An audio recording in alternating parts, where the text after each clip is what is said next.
Bonjour à tout le monde. C'est très dur les moments qu'aujourd'hui. Je ne sais pas pour vous, mais je pense pour la majorité d'entre nous, le sommeil n'est pas venu. On a eu du mal à dormir, j'ai essayé, mais j'ai pas pu. Et je pense que, excusez-moi,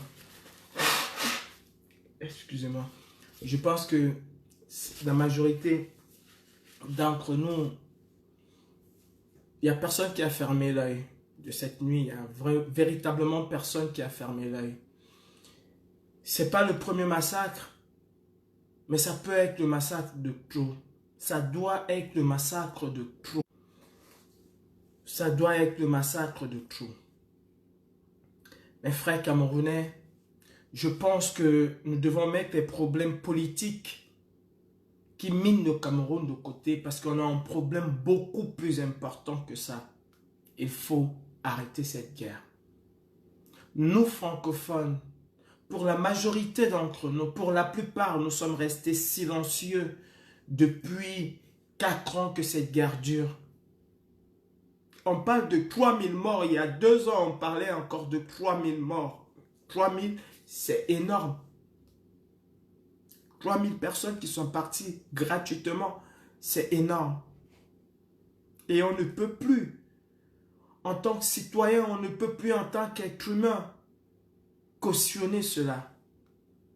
Surtout qu'il s'agit de 2 frères.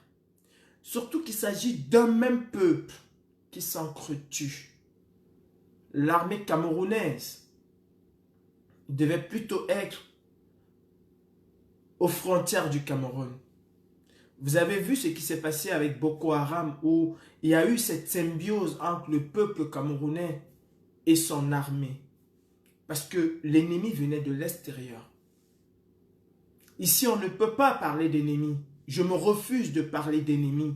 Je parle des personnes qui ont été frustrées et que parce qu'ils n'ont pas été écoutés, ont décidé d'utiliser une autre manière. Je ne vous mentirai pas que moi-même, je n'ai pas pensé à utiliser cette manière-là. Et c'est ce qu'engendre la frustration.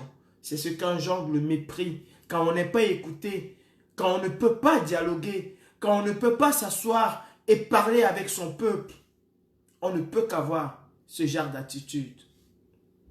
Mes frères, mes sœurs, le moment est venu. On ne cherche pas qui a raison. On ne cherche pas qui a tort. Mais il faut s'asseoir et négocier. Il faut s'asseoir et discuter. J'entends des gens dire qu'on ne peut pas discuter avec des gens qui ont des armes. Mais c'est archi faux. C'est archi faux. Même les États, même les Américains qui disent qu'ils ne négocient pas avec les terroristes, le font. Même si ce n'est pas directement eux qui sont au front, ils envoient d'autres personnes le faire à leur place. Il y a une preuve. Et on ne peut pas douter de cette preuve. Une Française a été libérée contre 200 terroristes, contre 200 personnes qui tenaient des armes, contre 200 personnes qui ont tué les soldats de l'opération Barkhane, qui ont tué les militaires maliens, qui ont été responsables des attentats à Grand Bassam en Côte d'Ivoire, qui ont été responsables des attentats de l'hôtel au Burkina Faso. Mais ils ont été libérés. Est-ce que leur groupe avait déposé des armes? Non. Leurs groupes n'ont jamais déposé des armes. Ces djihadistes n'ont jamais déposé des armes. Mais on a négocié avec eux. On a libéré une personne contre 200 terroristes présumés. On les a libérés parce qu'il fallait sauver la vie d'une personne. Au Cameroun, Monsieur Biya a libéré la famille Founiré en discutant, en payant une rançon aux terroristes qui ont tué les militaires camerounais, qui ont tué les civils camerounais. Mais il a payé une rançon à ces gens contre la libération d'une famille. Et je pense qu'on peut taire nos problèmes une fois et parler du véritable problème, du problème principal et majeur camerounais, qui est cette guerre au nord et au sud. Ce n'est pas une crise, c'est une guerre. Les deux camps sont armés et on ne peut plus parler de crise. Comme c'est le cas avec la crise sociopolitique au Cameroun, non. Au nord et au sud-ouest, il faut dorénavant utiliser ce terme. Ce n'est pas une crise, c'est une guerre. Depuis 1975, les gens se plaignent. Ils n'ont pas été écoutés. En 1984, ils n'ont pas été écoutés. En 1990, ils n'ont pas été écoutés. En 2016, on a massacré, on a bastonné, on a tapé des gens. Et ça ne pouvait qu'entraîner ce qui se passe aujourd'hui. Les exactions sont de tous bords. Et on ne peut que les déplorer. Et on ne peut que déplorer cela. Quand vous avez des gens qui vous disent qu'il faut d'abord gagner la guerre avant de négocier, vous avez vu ça où? Ce n'est pas une guerre conventionnelle. Ce n'est pas une guerre entre deux États. Et même une guerre entre deux États. L'Arménie et l'Azerbaïdjan sont en train de se disputer le Haut-Karabakh. La communauté internationale fait tout pour que ces deux États se parlent. Les États négocient. Franck, tu n'as pas de place sur moi, je te bloque. Voilà. Ils font tout pour que ces deux États se parlent, négocient pour arrêter cette guerre. Et vous voyez, il n'y a même pas encore 3000 morts. La France, les États-Unis, l'Union européenne, tout le monde s'en mêle. Au Cameroun, on ne s'en mêle pas. J'ai honte ce matin et j'ai mal, extrêmement mal. Monsieur Biya, quand il s'agit de voyager de salon à salon à travers le monde, est le premier à arriver dans ces salons-là. Quand il s'agit de souhaiter les condoléances à travers le monde, est le premier des présidents à écrire pour souhaiter des condoléances. Il y a ce qui s'est passé à Kumba hier. Aucun ministre n'a mis les pieds. Jusqu'à présent, aucun ministre. J'apprends que le premier ministre du Camerounais a dépêché une délégation. Quel mépris avez-vous du peuple camerounais? Sous d'autres cieux, dans un autre pays, mes frères, dans un autre pays, depuis hier, le soi-disant président de la République se serait déplacé personnellement. Parce que là, il devait montrer que c'est le massacre de trop. Il devait se déplacer personnellement, rencontrer les familles, rencontrer les populations. Il devait le faire. Le ministre de l'Intérieur, qui est au Cameroun le ministre de l'administration territoriale, devait depuis hier être sur place. Depuis hier, il devait être sur place. Le ministre de la Justice, bref, une bonne partie du gouvernement et des hommes politiques devaient se retrouver depuis hier. Non. Si cette histoire avait eu lieu en France et que le président Macron était au sommet du G7, je ne sais pas, aux États-Unis ou au Japon ou en Inde, il aurait écourté ce sommet.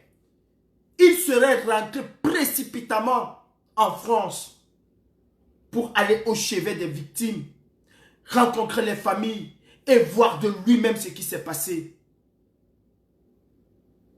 Samuel Paty a été décapité. Et les heures qui ont suivi, nous avons vu le gouvernement tout entier être présent et à la tête de président de la République. Vous allez signaler, c'est un court live et je finirai mon live. Indignons-nous pour ce mépris. Quand il faut revendiquer, quand il faut prendre l'argent des Camerounais, on le prend, on le spolie.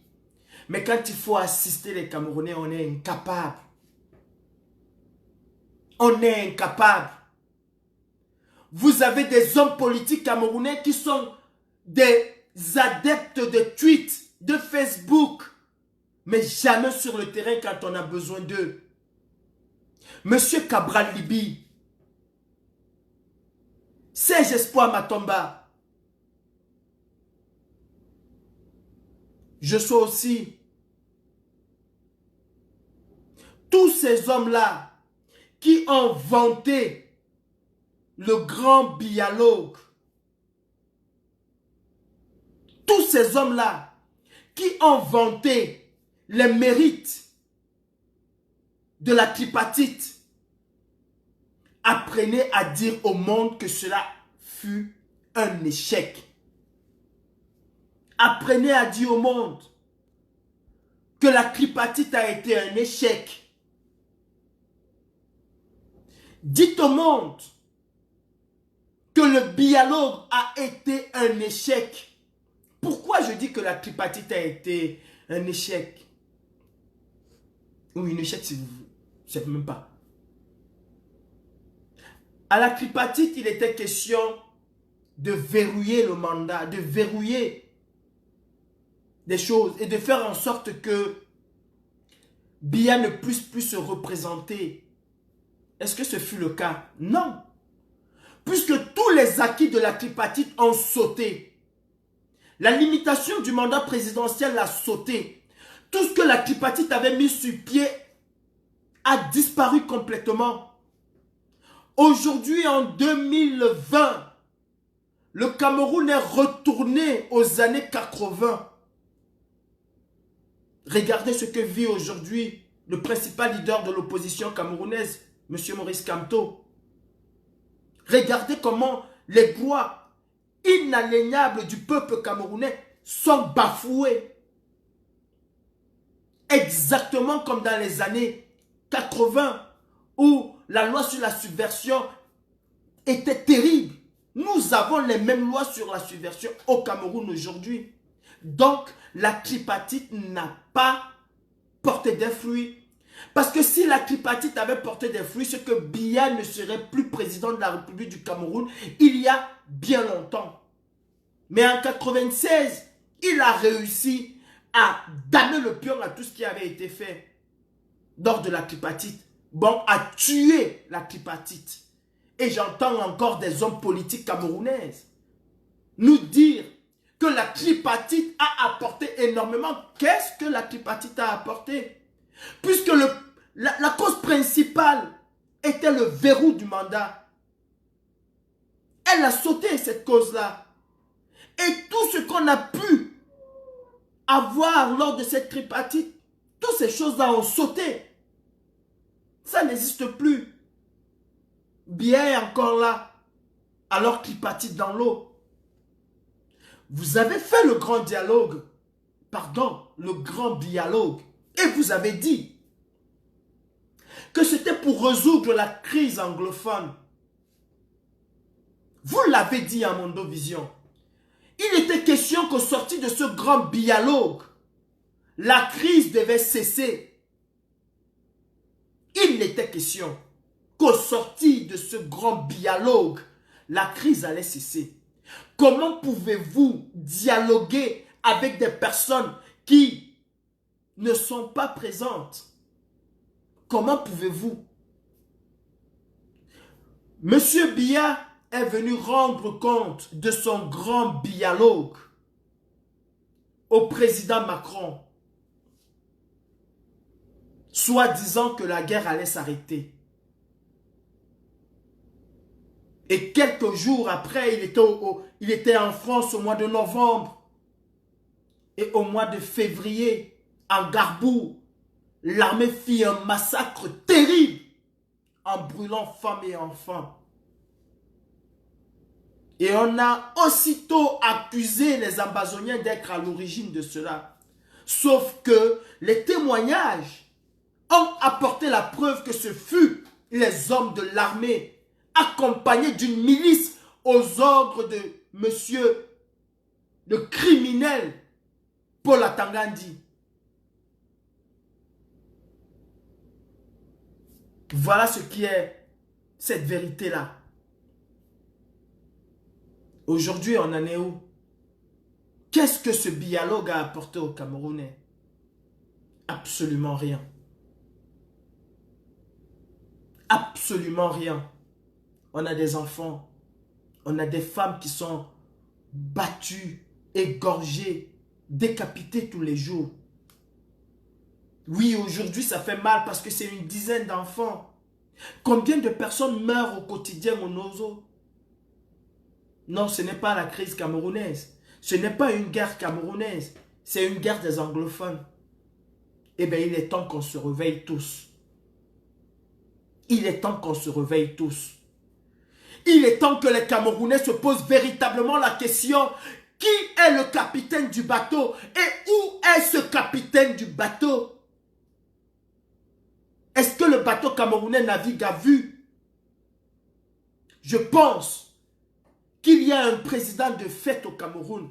Je pense qu'il y a un président usurpateur au Cameroun qui a été, selon ses dires, élu pour protéger les Camerounais du nord au sud, de l'est à l'ouest.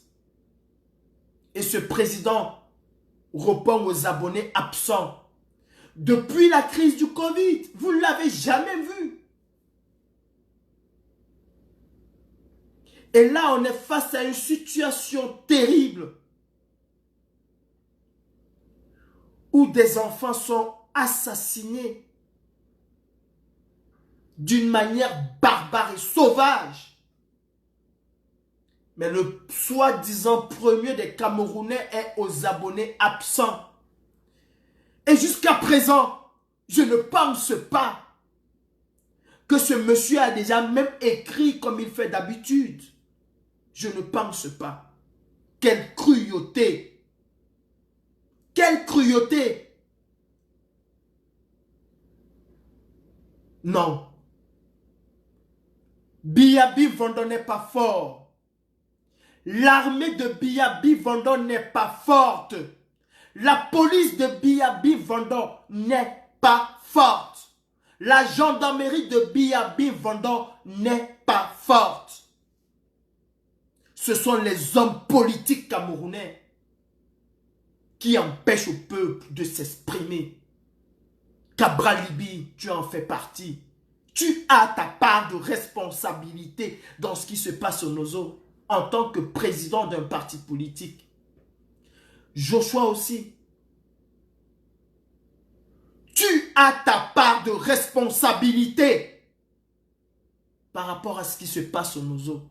Le SDF, le PCN, Serge Espoir Matomba, tous les hommes politiques camerounais, pour la plupart d'entre vous, vous avez une part de responsabilité dans ce qui se passe. Et honte à vous. Et devant le peuple camerounais, tôt ou tard, vous allez rendre des comptes.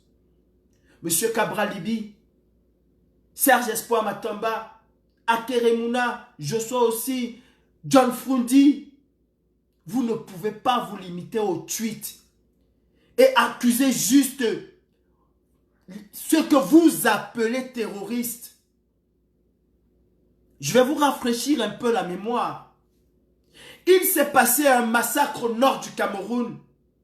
Et vous, hommes politiques camerounais et le gouvernement camerounais, vous avez tout fait de trouver votre bouc émissaire qui était l'armée malienne. Et il a fallu qu'on vous apporte les preuves que ce sont des Camerounais. Vous avez dit partout dans les chaînes de télévision que l'armée camerounaise est une armée professionnelle, qu'elle ne peut pas faire ce genre de choses. Vous avez dit que ces tenues-là n'appartiennent pas à l'armée camerounaise. Vous l'avez dit. Sauf que la preuve concrète vous a été apportée. Et vous n'avez jamais présenté des excuses. Vous n'avez jamais demandé des comptes à ce gouvernement. En tant que député, vous auriez dû user de votre poids pour faire en sorte qu'une enquête indépendante, qu'une enquête parlementaire sur ce qui s'est passé au Nord Cameroun et que cela ne se reproduise plus se fasse au sein de l'Assemblée nationale. Vous n'avez jamais fait cela. J'en reviens encore au plus récent. Ce qui s'est passé à Ngarbou. Vous, un politique camerounais, vous, soi-disant député de la nation camerounaise, vous n'avez jamais, je pars même très loin, vous avez d'abord accusé, comme toujours, les boucs émissaires qui sont les soi-disant terroristes amazoniens. Vous avez accusé ces gens. L'armée camerounaise a accusé ces gens. Le porte-parole du gouvernement a accusé ces gens. Jusqu'à ce qu'on vous apporte encore la preuve que c'était l'armée camerounaise.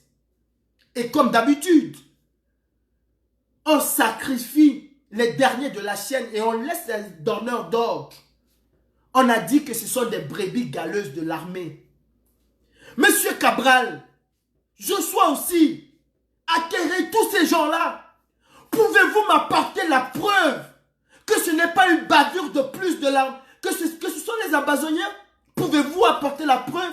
Ou vous pouvez me dire aujourd'hui que ce n'est pas une autre bavure de l'armée camerounaise? Je ne pense pas. Vous-même, vous n'êtes pas sûr de ce que vous dites. Parce que l'armée camerounaise a tellement fait de bavures. Oui, cette armée est professionnelle. Mais cette armée est aussi incrustée d'une milice.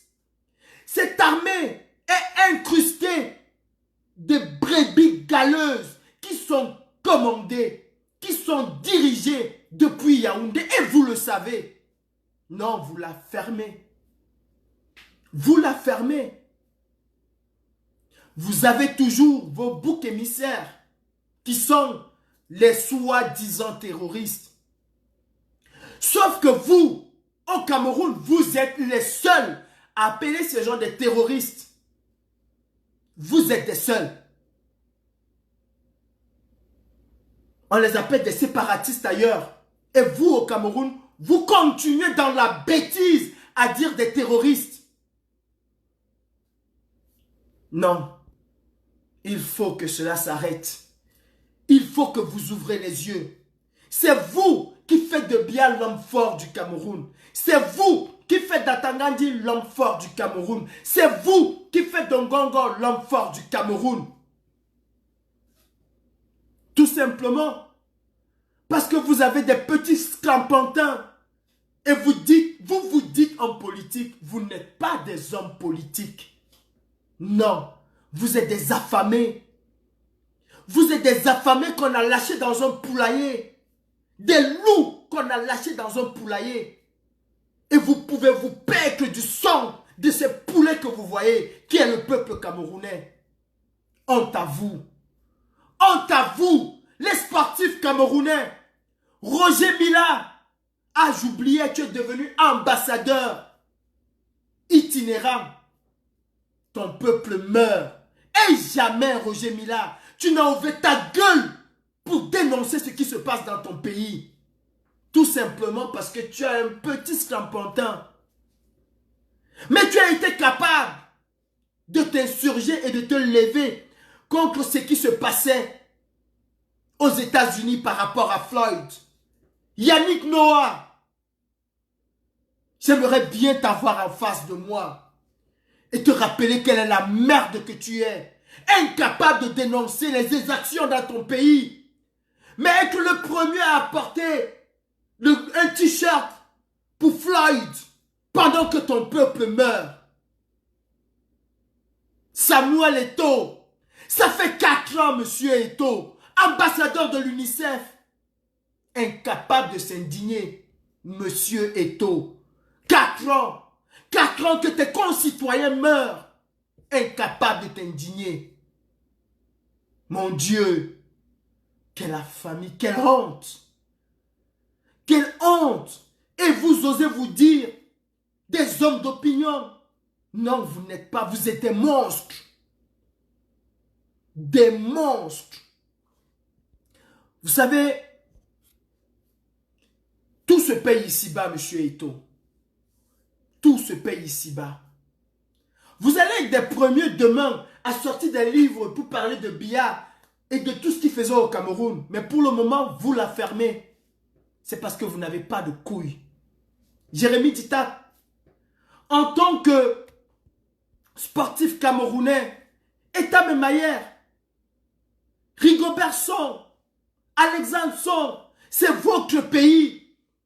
Et appeler à la paix ne fait pas de vous des antipatriotes. Non. Non.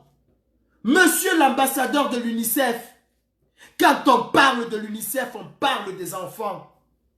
Que faites-vous par rapport à ces enfants? Construire des hôpitaux pendant que le sang coule? Non. Et dans un pays normal, ce n'est pas de votre rôle de construire des hôpitaux. Ah, j'oubliais. Tout simplement parce qu'on est un pays pauvre et très endetté. Tout simplement parce qu'on a, dans ce pays, la fille de ce chef d'État qui est capable de s'offrir une chambre à 5 000 € pendant qu'on a nos sœurs qui sont en brousse et qui n'arrivent même pas à avoir des serviettes hygiéniques. C'est ça le Cameroun. De ces hommes de loi qui sont au quotidien bafoués. Oui, vous les avocats, que faites-vous? Vous êtes bafoués dans vos fonctions tous les jours. Que faites-vous? Où sont ces hommes de la société civile? Vous êtes où? Ça fait plus de 30 ans que vous braillez dans des chaînes de télévision et de radio.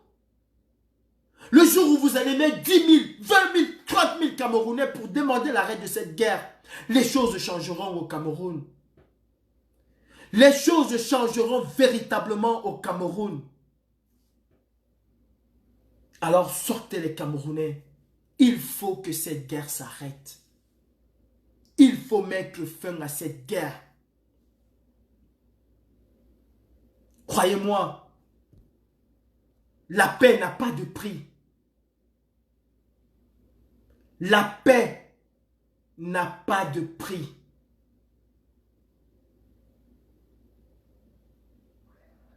Libérez Sissoko Ayok Tabé. Libérez tous ces malheureux enfants qui ont été déportés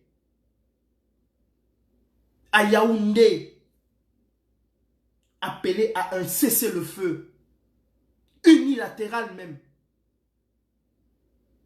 Et prenez la communauté internationale à témoin.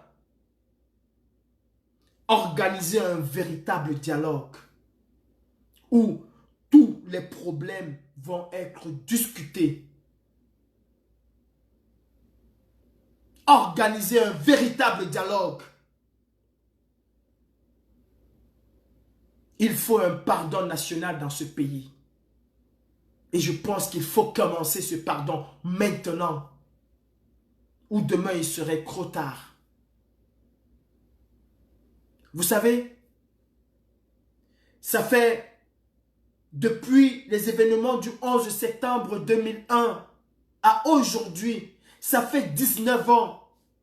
Ça fait 19 ans que le monde entier se bat contre le terrorisme. Quand on croit l'avoir tordu le cou, il ressurgit demain ailleurs. Quand on pense qu'on a fini avec Daesh, on a des petits monstres, encore plus jeunes et beaucoup plus radicaux, qui ne sont même pas parfois sous le contrôle de quelqu'un. La preuve, Samuel Paty est parti parce qu'un illuminé lui a ôté la vie. Et c'est ce qu'on est en train de construire au nord et au sud-ouest. Vous pensez qu'un enfant qui a vu son père, sa mère être tués, qui n'a pas suivi, qui n'a pas eu de suivi psychologique, vous pensez que cet enfant deviendra quoi demain? C'est un monstre en puissance. C'est un monstre en puissance qu'on est en train de laisser dans la nature. Et demain, ne vous étonnez pas que ce serait un éternel recommencement. Il faut prendre des mesures maintenant, aujourd'hui. Il faut arrêter cette guerre. Il faut une véritable négociation. Il faut un pardon de tous les côtés. De tous les côtés. Les frères camerounais, pour une fois, indignons-nous pour quelque chose de bien. La paix, et rien que la paix. En 1980, Biya était l'homme de la paix au Cameroun. On nous parlait de paix, pourtant il n'y a jamais eu de guerre au Cameroun. En 1990, c'était le slogan. En 2000, c'était le slogan. Et en 2016, il y a la guerre. Et celui qui a dit qu'il est un mendiant de la paix ne se gêne pas à ramener la paix dans son pays. Un mendiant de la paix se sacrifie pour la paix. Vous avez vu au Soudan, où les frères ennemis ont été appelés sur une table et ont discuté. Vous l'avez vu au Soudan. Des gens vont se radicaliser de plus en plus. Et ça va causer que désolation. Homme de médias camerounais, je salue le travail d'Equinox hier sur ce qui s'est passé. Et j'apporte un vibrant soutien à Serge Alain Motou en réconfort. Je salue Equinox. Mais il faut aller au-delà de cela, Equinox. Vous en faites énormément. Que font les autres hommes de médias au Cameroun? Madame Denise Epoté-Durand, qu'est-ce que tu fais? Le Cameroun, c'est ton pays. Madame Denise Epoté, qu'est-ce que tu fais? Patrick Fandjo, tu es Camerounais. Tu sais aller partout au monde et raconter ce qui se passe. Raconte la vérité sur ce qui se passe au Cameroun. Et dis aux chaînes qui t'emploient, TF1, France 24, de relayer exactement ce que tu sais. Parce que je sais que tu sais des choses. Tu n'es pas le seul. D'autres le font déjà. Faites-le. Que ces télévisions qui sont au Cameroun, pour une fois, à l'unisson, appellent à la paix. Camerounais du nord, du sud, de l'est, à l'ouest, marchez pour le retour de la paix au Cameroun. C'est une marche patriotique. C'est une marche patriotique et qui doit se faire.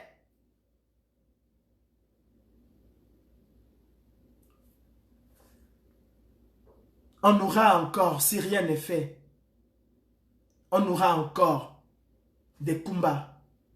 On vous avait dit qu'il y aura encore des garbous. Parce que nous sommes dans un pays où l'impunité est roi. Où sont les 9 disparus de Bépanda? Où sont les enfants qui ont été massacrés lors du commandement opérationnel? Ce qui se passe aujourd'hui à Kumba vous étonne? C'est le mode de fonctionnement de ce gouvernement. C'est comme ça qu'il fonctionne. C'est comme ça qu'il fonctionne. Le rapt, les enlèvements, les massacres, c'est ce que Biya fait depuis des années. Des milliers de Camerounais ont été endeuillés par rapport au commandement opérationnel. Le colonel Bello qui est responsable des enlèvements des 9 enfants disparus de Bépanda, dont Jean de Dieu Momo, aujourd'hui ministre délégué à la justice, était l'un des conseils des familles de ces 9 disparus de Bépanda. Où sont ces résultats? Ça n'existe nulle part. Le colonel Bello est toujours là, peut-être même promu. Non, ce pays va changer. Ce pays changera. C'était mon coup de gueule de ce matin. Nous exigeons le retour de la paix au Cameroun. Et cela passe par une négociation. Que vous le vouliez ou pas, monsieur Cabral Libi. Que vous le vouliez ou pas, Joshua aussi, il faut négocier, il faut discuter, il faut parler. Sinon, qu'est-ce que vous êtes allé faire au grand dialogue? Qu'est-ce que vous êtes allé faire là-bas? Expliquez-moi, expliquez-nous. Vous avez dit que c'était pour amener la paix. Vous avez dit que les groupes ambazoniens ont été conviés. Mais il y a quoi? Qu'est-ce qui ne marche pas dans vos têtes d'intellectuels camerounais là? Vous, au grand dialogue, vous avez dit que le président Biya, dans sa magnanimité, a convié les anglophones à venir discuter, à venir négocier. On ne discutera pas de la forme de l'État, mais on discutera de tout. Mais quand il appelait ces ambazoniens-là de venir discuter, ce n'étaient pas des terroristes. Ils voulaient discuter avec qui? Quand on les appelait de déposer les armes et de venir discuter, c'était quoi? Quand c'était le dialogue, ils n'étaient pas terroristes. Aujourd'hui, ce sont des terroristes. Pourquoi? Et demain, si M. Biya appelle à ce grand dialogue inclusif, encore vous allez encore féliciter sa magnanimité. Mais soyez quand même cohérents parfois. Au grand dialogue, vous avez appelé vous-même les ambazoniens de venir. Aujourd'hui, vous nous dites qu'on ne peut pas discuter avec des terroristes. Si ces attaques proviennent des groupes séparatistes, je dénoncerai ces groupes-là. Et aujourd'hui, je suis désolé. Tout porte à croire que c'est la signature de l'armée. D'ailleurs, Michel Bienton nous avait dit, quelques jours avant, que l'armée se prépare à faire telle chose. Et cela pour accuser les séparatistes. On ne peut qu'accuser l'armée. Vous savez, en Centrafrique, certains soldats français ont commis certaines choses. On n'a pas accusé ces soldats, on a accusé l'armée française. C'est comme ça. Ce sont des éléments de l'armée française. Et on a endossé ça sur le dos de l'armée française. Vous pouvez les appeler aujourd'hui des brebis galeuses, comme ce fut le cas avec nos sœurs qu'on a massacrées au Nord Cameroun. Mais ce sont des éléments de l'armée camerounaise. Et par ricochet, c'est l'armée camerounaise qui endosse la responsabilité. Parce qu'ils étaient aux ordres de quelqu'un. Si un Français militaire, par inadvertance, tue un Camerounais lors d'une patrouille, on dira l'armée française a tué un Camerounais. On ne dira pas un élément isolé, une brebis galeuse de l'armée. On dira l'armée française a tué un Camerounais. Et on va endosser cela sur l'armée française. Et c'est la même chose. Vous ne pouvez pas, à chaque fois qu'il y a une bavure, accuser des brebis galeuses. Prendre 2 ou 3 personnes, aller les mettre en prison et dire qu'on a résolu le problème. Où sont les donneurs d'ordre? Ils sont où? Ils sont où? Il y a bien une chaîne. Et il ne faut pas qu'enlever des maillons. Parce que si on enlève un maillon dans une chaîne, elle reste une chaîne. Parce que les autres maillons vont reconstituer la chaîne. Il faut enlever tous les maillons qui ne sont plus essentiels au bon fonctionnement ou qui ne sont plus essentiels pour cette chaîne-là. Il faut enlever tous ces maillons pour avoir une chaîne saine, propre.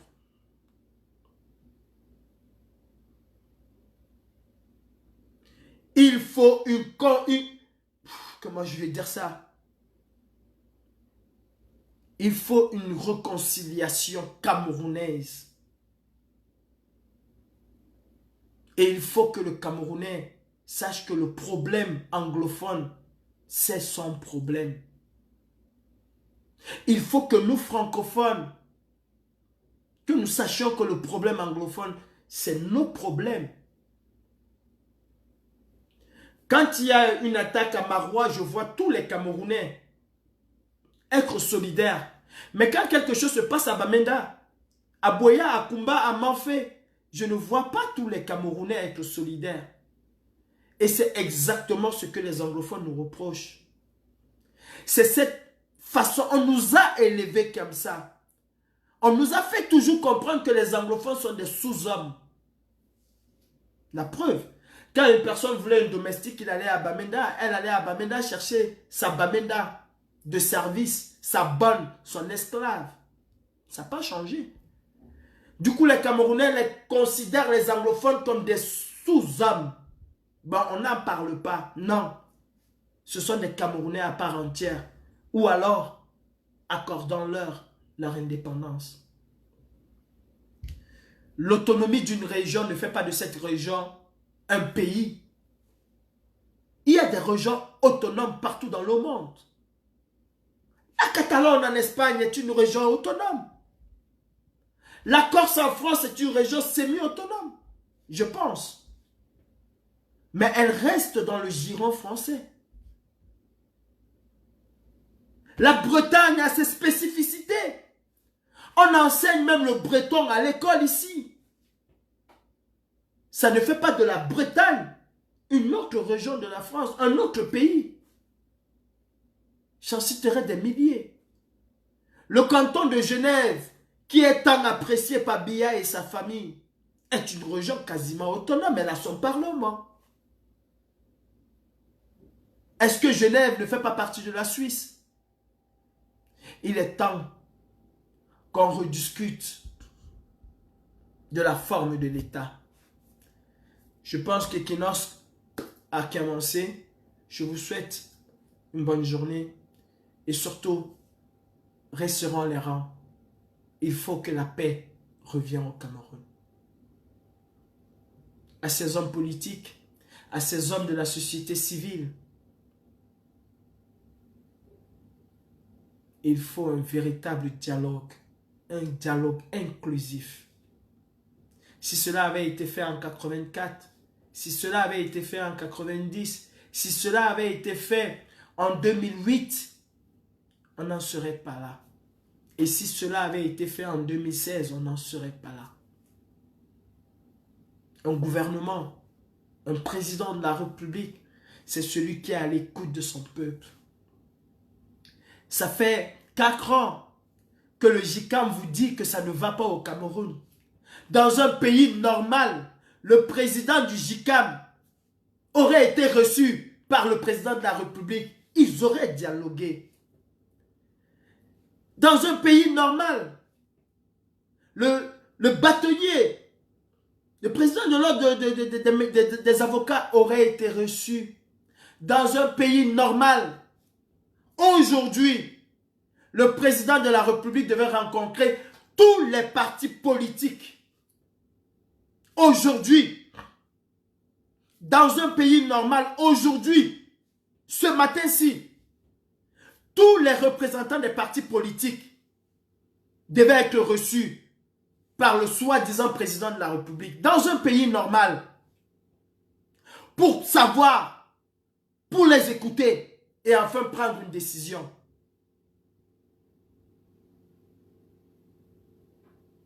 Dans un pays normal, des maires des localités anglophones auraient été reçus peut-être demain ou après-demain pour s'imprégner exactement de ce qu'ils vivent au quotidien. Parce qu'ils savent. Parce qu'ils savent. J'ai entendu un responsable politique dire c'est aussi la faute de cette population-là. Ce n'est pas la faute de cette population. Au contraire, cette population se sent protégée par les séparatistes que par l'armée. Puisque l'armée n'a fait qu'une chose, c'est de molester, c'est de bastonner, c'est de racketter cette population. Comment voulez-vous que des personnes que vous avez passé le temps à racketter, à molester, à bastonner, à tuer, puissent vous faire confiance? Comment voulez-vous? Ils ne peuvent pas. Cette population est prise entre deux feux. Bordel de merde. Mais comprenez ça en politique camerounaise. Elle est prise entre deux feux. Et elle ne sait même plus à quel sein se vouer. Et elle se voue. Elle se replie vers celui qu'elle pense pouvoir le protéger. Nous savons ce que l'armée camerounaise fait. Nous savons ce que la gendarmerie et la police camerounaise fait au quotidien. Alors n'accusez pas ces populations. Elles sont des victimes. Atangandi est responsable d'une milice.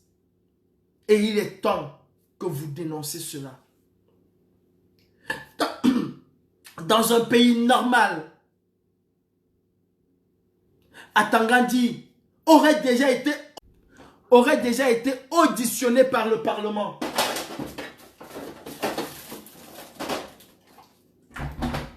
Aurait déjà été auditionné par le Parlement par rapport à tout ce qui se passe au nord et au sud-ouest. Auditionné par rapport aux accusations qui pèsent contre lui. Dans un pays normal, une milice ne peut pas être aux côtés de l'armée. Comment est-on arrivé à armer des milices et qui travaillent côte à côte avec l'armée? Et vous, députés, n'avez jamais posé ces questions. Ah ouais. Il faut changer les choses au Cameroun. Et un Cameroun nouveau est possible. Le plus urgent, c'est l'arrêt de la guerre au nord et au sud-ouest. C'est le plus urgent. Ne soyons pas des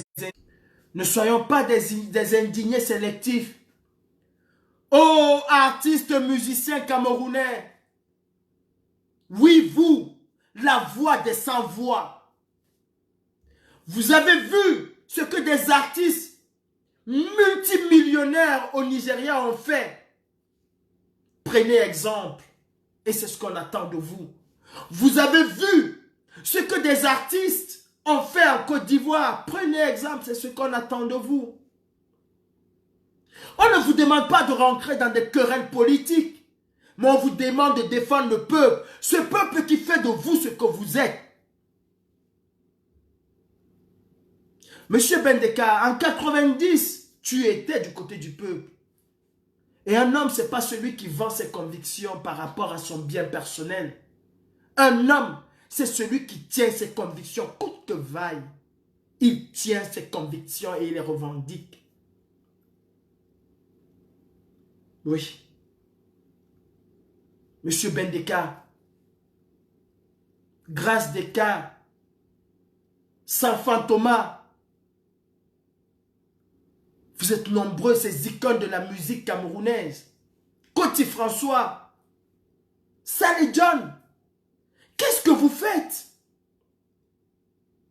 Pour une fois, mais sortez de votre long sommeil. Réveillez-vous. Sortez de ce sommeil-là. Et soyez véritablement les porte-voix de ce peuple meurtri. Vous êtes des victimes comme nous. Vous êtes des victimes comme ce peuple. Parlons des droits d'auteur. Avez-vous ces droits d'auteur? Non.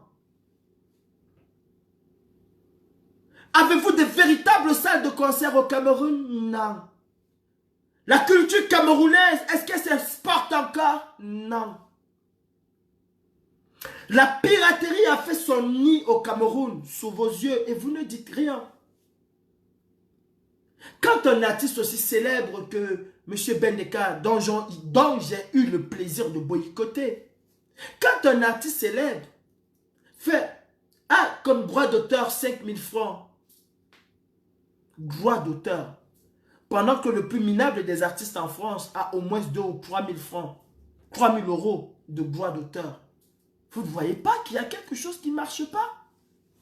Vous ne voyez pas? Quand vous n'avez plus de salle de spectacle, au Cameroun, vous avez une salle de spectacle? Non, les stades sont devenus vos salles de spectacle. Or, un stade devait être l'ultime. C'est-à-dire, quand on va dans un stade, c'est parce qu'on est sûr d'avoir 40 000, 50 000 personnes. Puisqu'il n'y a pas de structure qui peut accueillir 50 000 personnes. Mais au minimum, au Cameroun, on devait avoir des salles de spectacle d'au moins 5 000, voire 10 000 places. Au minimum, pas un stade. Une véritable salle de spectacle. Il n'y en a pas. Vous êtes des clochards. Vous allez voir un artiste français aller chanter au mariage, aux anniversaires. Oh, peut-être pour ses amis, hein. Oui, il le fera pour ses amis. Mais pas chanter au mariage, aux anniversaires, au baptême, au deuil, aux funérailles, au je ne sais quoi. Vous ne les voyez pas là-dedans. Parce qu'ils ont un suivi. Nous vous avons boycotté. Nous vous avons dit qu'il y a une guerre au nord et au sud-ouest. Voilà pourquoi nous vous avons boycotté. Et vous êtes toujours restés silencieux. Pourtant vous, la voix ou les voix des sans-voix, incapables de s'indigner. Si je parle, on va m'envoyer en prison. Pour une fois, Camerounais, levez-vous tous et qu'on nous mette tous en prison. Levez-vous tous et qu'on réquisitionne des terrains de football ou des stades de football et qu'on parque tous les Camerounais dedans. Parce qu'ils ont osé appeler à la paix. Parce qu'ils ont osé revendiquer une vie meilleure. Faisons-le. Faisons-le, mes frères. On veut tous venir en France. Moi-même, quand j'étais au Cameroun, je voulais venir en France. Mais j'ai compris quand je suis arrivé en France que si la France est comme elle est aujourd'hui, c'est parce qu'il y a des hommes et des femmes. Il y a des enfants qui se sont battus pour que cette France soit comme ça. Ils ne sont pas restés croiser les bras et dire le jour où le roi va mourir, on aura peut-être une vie meilleure. Parce qu'ils savent qu'on dit le roi est mort, vive le roi. Donc la continuité. Donc la continuité. Donc vous allez rester pauvre. Donc vous n'aurez pas de manger. Donc vous n'aurez pas à boire. Donc vous n'aurez pas l'argent pour vous soigner. Je connais tant de personnes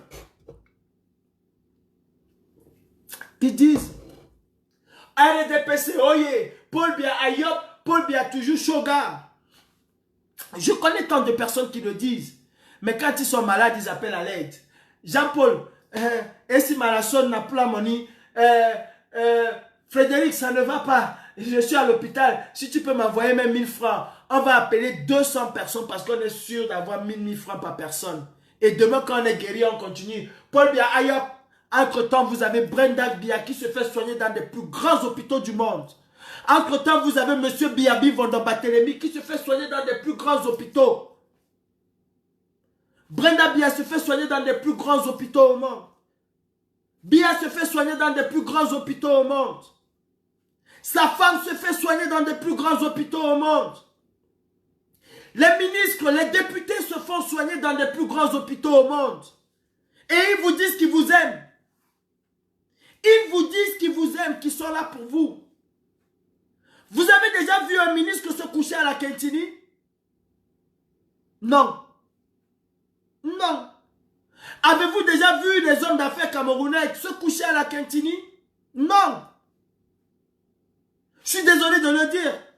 Même le bâtonnier, le président des avocats au Cameroun, il a fallu qu'il vienne se faire soigner en France. Malheureusement, il a perdu la vie. Et ils sont incapables de se battre pour les Camerounais lambda qui ne peuvent pas se faire évacuer. Et vous êtes toujours là. Vous êtes toujours là à dire Paul Biya Ayop, Paul Biya Ayop. Et entre-temps, c'est vous qui craignez. Entre-temps, c'est vous qui bavez. Entre-temps, c'est vous dans les hôpitaux. Entre-temps, vous n'avez pas de quoi manger. Entre-temps, on vous dit que l'école, elle est gratuite. Mais à côté de cette école gratuite, on vous dit de payer les APE. C'est vous qui construisez les écoles, les établissements. Arrêtons. Arrêtons avec cette hypocrisie où chacun se dit, si je parle, on va me tuer. Si je parle, on va me tuer. Mais qu'on tue tous les Camerounais. Vous pensez que je suis plus à l'abri que vous? Vous savez ce que je subis, même si je n'en parle pas? Vous savez ce que j'ai subi, même si je n'en parle pas? Mais ce n'est pas pour autant que je la ferme. Au contraire, à chaque fois que je subis quelque chose, ça me donne encore le courage d'aller plus haut, plus loin. Ouais. Vous avez des gens qui vont vous dire, je préfère que Paul Biya soit là. Tout simplement parce que M. Biya appartient à une ethnie. Et alors les gens de cette ethnie vont vous dire, je préfère qu'il soit là. Qu'est-ce que ça vous rapporte? Vous avez vu le sud? Vous avez vu l'est? C'est les zones les plus enclavées du Cameroun. Pourtant, les zones les plus riches du Cameroun. Pourtant, les zones les plus riches, mais c'est les plus enclavées. Umbang, je vous jure. Umbang, c'est les zones les plus enclavées. Pourtant, Yaoundé n'est qu'à quelques kilomètres, 100, 200 kilomètres, on fait 3 jours pour y arriver.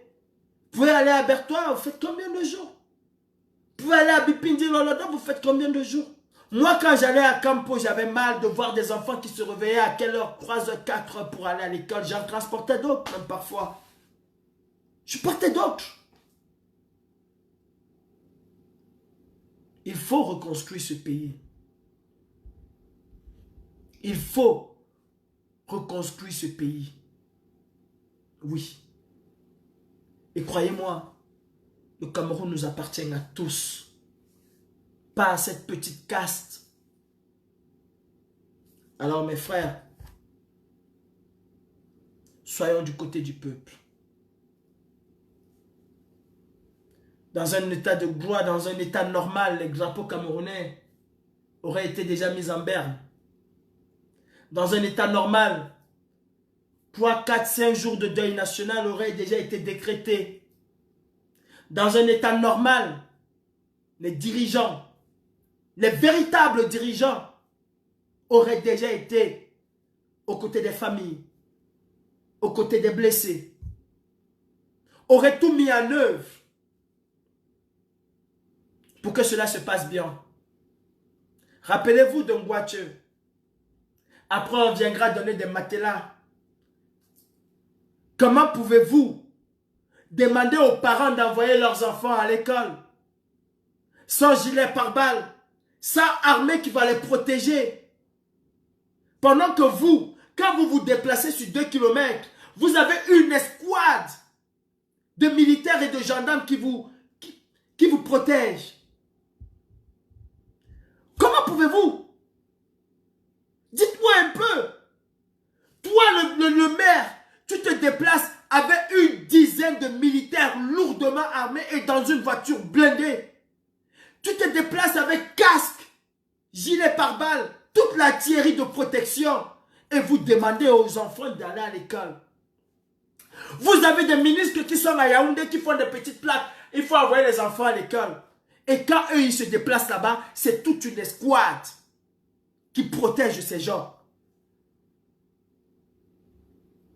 Et on vient tuer les enfants pour vouloir accuser. Mais croyez-le, le monde n'est plus fermé, on n'est plus en 1950. Vous savez, je vais vous raconter une histoire. Et ce n'est pas une histoire fausse. Pour déclencher la deuxième guerre d'Irak, les États-Unis, Colin Powell, a fabriqué des personnes, notamment cette jeune femme qui était venue témoigner au Congrès pour dire des énormités sur Saddam Hussein et sur l'Irak. Et le Congrès américain a validé ce que cette jeune fille disait. Et on a déclenché la deuxième guerre d'Irak qui a conduit au chaos, qui a conduit à la naissance de Daesh, un groupe hideux. Et je vais vous dire, ce n'est pas tout ce que le gouvernement dit. Pourquoi je viens là? C'est pour vous dire, ce n'est pas tout ce que le gouvernement dit qui est vrai. La preuve en est que des milliers de personnes sont mortes parce qu'on a eu des choses fabriquées. Vous avez vu Colin Powell assis devant le Sénat américain vous dire comment l'Irak a des armes à destruction massive. Ils ont localisé ces armes. Ils avaient des photos et tout. Sauf que jusqu'à aujourd'hui, on n'a jamais pu voir ces armes. Parce que tout était monté de toutes pièces. Tout était monté de toutes pièces. Tout était monté de toutes pièces. Juste parce qu'il fallait faire cette guerre. Bien avant la fin de la guerre, on a su que c'était du mensonge. Alors, parfois dans l'art de la guerre sadique, parfois les deux camps commettent des exactions pour accuser l'un ou l'autre. Ça a toujours été comme ça. Et le monde n'est plus dupe. Pour cette fois-ci, je vais vous dire, au moins s'il y a un journaliste qui a attiré l'attention du monde en disant l'armée fera telle chose pour accuser telle personne, et ce fut le cas. Alors jusqu'à preuve du contraire, c'est la milice autour de l'armée camerounaise qui est responsable de ce qui s'est passé. Jusqu'à preuve du contraire. C'est la milice autour de l'armée camerounaise ou la milice au sein de l'armée camerounaise qui est responsable. Jamais 203. C'est ce qu'on dit. Sur ce, bonne journée.